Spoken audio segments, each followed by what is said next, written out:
let's get real. Shoulder pain sucks, and today we're not gonna waste any of your time. We're gonna give you the top exercises to fix this problem short and long term. So to make a long story short, guys, after many years of lifting and a lot of neglecting of rotator cuff work, this is something that happens because the supraspinatus tendon as well as the subacromial bursa are just essentially being rubbed together and nothing is working properly. So a lot of times this can cause inflammation, tears, and strains, and oftentimes you feel it deep within the shoulder. It runs down the biceps, and that's why you're experiencing the pain, but here's how to fix it. So before we show you the things that you're gonna wanna do to avoid all this pain, we're gonna actually check to see how you know if you do have shoulder impingement. The first one is called painful arc, as you can see on the screen here, and then the next test here is going to be called the Hawkins-Kennedy test. You're going to bring your arms bent to 90 degrees of shoulder flexion in front of you, as you guys can see on the screen.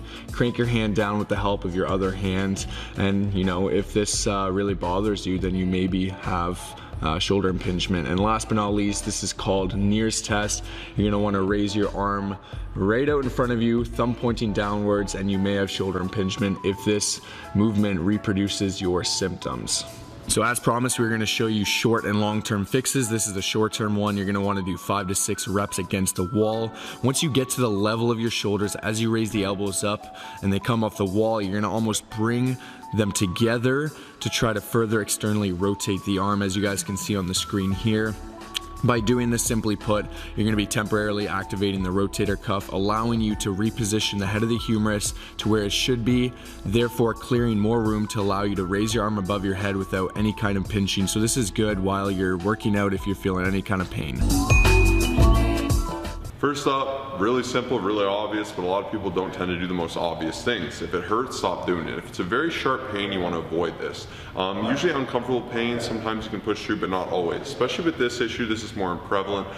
You got a ball and socket joint here. This is something that is really sensitive, and you don't want to worsen the issue. So if you're sleeping on your shoulder, on the bad shoulder, just stop doing that. It's as simple as it sounds. Doing these constant little things, you know, they're going to compound and become worse. So if you're bench pressing and it hurts when you're bench pressing heavy, it's better just to cut it off, spend some time doing the rehab, do the exercises we're about to show you, and then kind of build it back up, get to where you are comfortable to do these exercises. Tip number 2, we've got to simply reduce inflammation.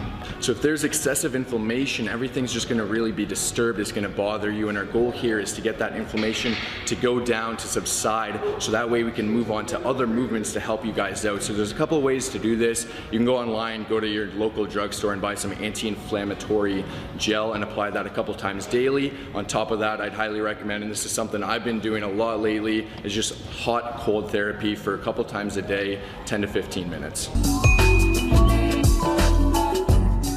Next up, our goal here is to release the tight muscles. If your posture is not ideal, then your shoulder is going to be in a suboptimal position, which is going to actually lead to higher risk of shoulder impingement. So we're going to take a massage ball, foam roller, lacrosse ball, softball, whatever you have access to, apply firm pressure in a small circular motion. Aim to do this for 1 minute or pretty much as long as you require. And we have a bunch of different groups that you're going to be trying to aim to really release and work on the screen right here.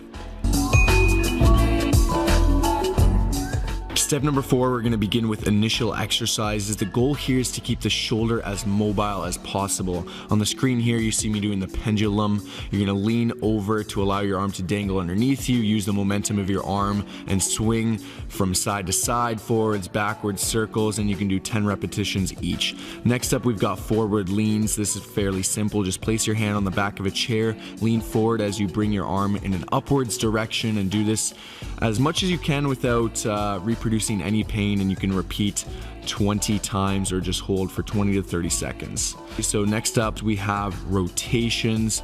You're gonna wanna bend your elbow to 90 degrees, keep your elbows in contact with the side of your body, and proceed to rotate your arms outwards and inwards, and allow the shoulder to move as much as you can, once again without reproducing any pain, and repeat 20 times. So number 5, you're just going to go ahead and get a low resistance band. They're usually red, they can be a bunch of colors. They're pretty narrow here, it's maybe about an inch. And what you're going to do is just do this as an activation or warm up for any upper day, or even take the time to do these exercises at home. So first off, I'm doing external rotations with the band. As you can see, I'm nice and postured, I'm squeezing my abs, I have that elbow nice and tight, and I'm opening up my rotator cuff as much as I can, as far as I'm comfortable to. If you have severe pain, you definitely want to tease it out and do it at your level. Furthermore, you want to do it with control throughout the movement. You don't want to be jerking and just throwing your arm around. This is foolish, and this is how you're going to cause more damage. So do it with control, make sure you have everything tight, and you're really just working on opening it up and improving as you go on. Now you can do this also internally. As you can see, I'm doing internal rotation here, working at the opposite effect. Furthermore to that, some other great movements, as you can see, which I'll demonstrate now on screen, are shoulder dislocations. So you're going to start with them in front of you, you're going to come up overhead, try to spread it, come all the way back to your back. Once again, come up and spread. This is a little more advanced, and if you have serious shoulder injuries, I would avoid this. So definitely make sure you're being okay, and definitely make sure your doctor says you're okay to do these movements before you jump into them. So you're going to come overhead, stretch it out right back, come down, and this is really going to wake and open up that shoulder. Another thing you can do is kind of warm up the rear delt's chest and just pull in, and just do some of these quick movements to get everything activated, warm, and just get that joint moving, and just work on its kind of ability to withstand this and grow, and you'll get some muscular endurance and some muscular strength out of it. So these are going to make a yard of difference. Definitely implement these. So on top of the exercises Josh just showed you, we're also going to do a couple more. This is going to be focused on isometric training here. This is called the external rotation, and this is to make sure you don't aggravate the inflammation in your shoulder. It involves strengthening your shoulder muscles without moving. Keep your elbows tucked into the side of your body, pull the resistance band away from your body, and you're going to hold this position for 30 seconds. Do it 3 times. Next up, we're focusing on anti-impingement training. Guys, if the shoulder bone is not centered in the shoulder joint, it can often move in an upwards position, and this can lead to the impingement of the structures in the subacromial space. So that's why we want to really focus on humeral head depression here. As you guys can see on the screen, basically you're going to just set up a resistance band high up. You can do it in a doorway, whatever works best for you. Hold at the bottom for 3 to 5 seconds, keep constant tension, and do this 10 to 30 times for 3 sets. Okay, so next up we're going to move right into the adduction, and similar, it's just going to be placed up above head. Hold it for 3 to 5 seconds down at the bottom, and you're just going to do this once again 10 to 30 times, and these are fantastic to be doing on top of those exercises that Josh was saying.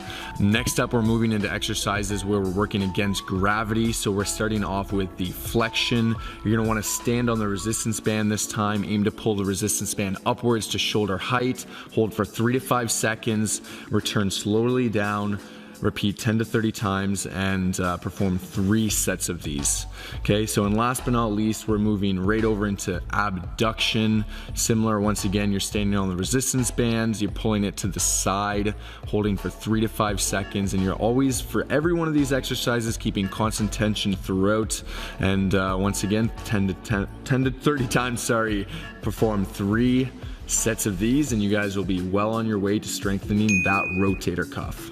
Hopefully this helps. Hopefully we can help alleviate some of that pain. At the end of the day, if it's severe, we definitely recommend seeing a doctor or a physio, something like that. But these are some home remedies that Kyle has personally used. As you can tell, he's very passionate about this to help alleviate that pain, stay in the game, stay long term. This is something I try to do actively, because even though I don't have the pain, I like to try to do these movements to keep everything fresh. Shoulder and the knee are 2 very sensitive issues in weightlifting, and if they blow out, you're going to be really in the rabbit hole for some serious damage. So definitely think with foresight, be intelligent, do these with control. And this is another great video. Hopefully you enjoyed it. Share it with a friend that could use it. Like, subscribe, comment, share, all that good stuff. Peace.